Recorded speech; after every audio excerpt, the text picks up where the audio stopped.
Hello, I'm Cal Banyan. I'm a board-certified hypnotherapist and certified instructor.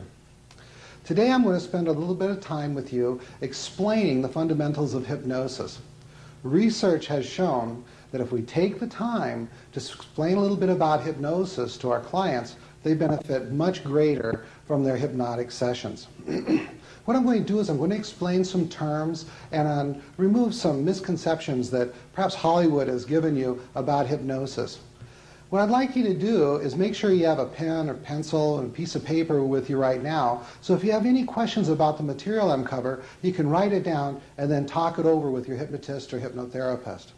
All right. I'd like you to take your attention to this chart that I have here. What you're going to see is that I'm going to cover 4 components of the mind: the conscious mind, the critical factor, the subconscious mind, and the unconscious mind.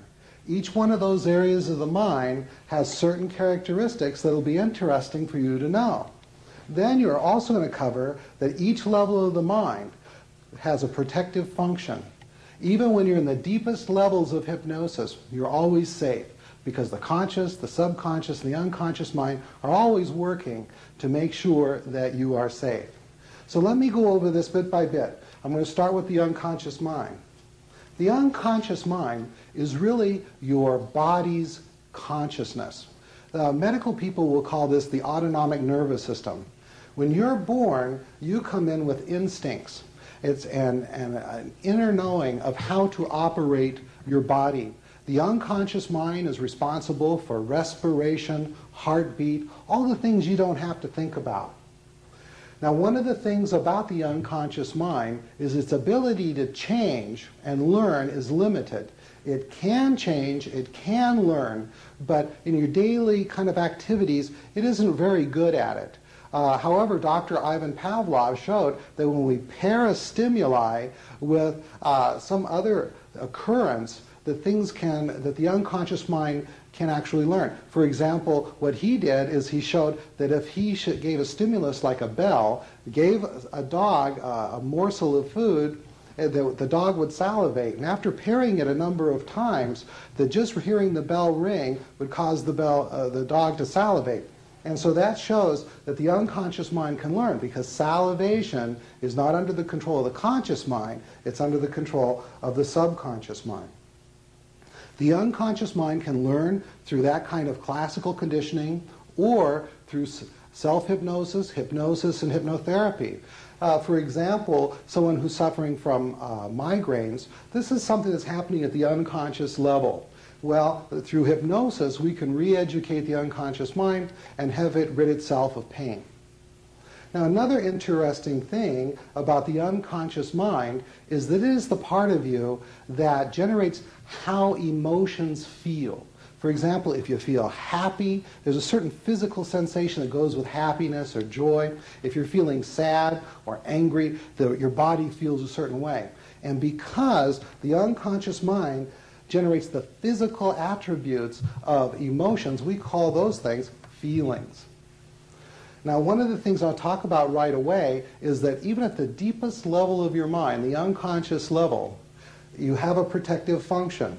No matter what you're doing, no matter what you're thinking, the unconscious mind is always protecting against infection and uses reflexes. For example, if a ball was heading towards your face, before you had time to think about it, you would automatically cover up like that. So the unconscious mind has a protective function.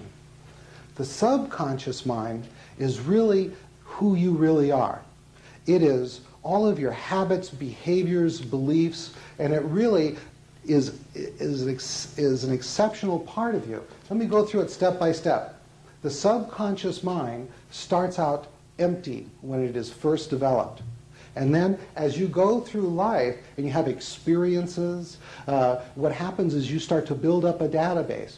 What happens is psychologists call the subconscious mind, when it's first developed, tabula rasa, which means blank slate. Then, as you have those experiences in life, they kind of coagulate into beliefs, habits, and once those have occurred, then they resist change. And you really develop a certain consistent way of behaving to certain circumstances and people, and your personality is developed. Once that happens, it resists change. This is good news and bad news. The good news is you will behave consistently, you'll have a particular personality. The bad news is when you want to make changes, it's very difficult to make changes unless you can have a protracted experience over time, or unless hypnosis is used, because hypnosis can have an immediate effect on the subconscious mind. The subconscious mind is also the area that generates the emotions. Based on your beliefs and experiences in the world, you respond to them in an emotional way. For example, if you believe a person should treat you in a particular way and they treat you unfairly, the subconscious mind will begin to generate the feeling of anger. One of the interesting things about the subconscious mind is the subconscious mind seems to be unlimited in capacity. No one has ever filled it up. And unless there is a trauma to the brain or disease, you can always learn something new. And the information in that database information is always accessible. Even people who are in their oldest years can tell you about their childhood. And in hypnosis, it's very easy to access that information. That's why it's sometimes used in court trials to uncover information about a crime. Now, the other interesting thing is that all levels of the mind have this protective function.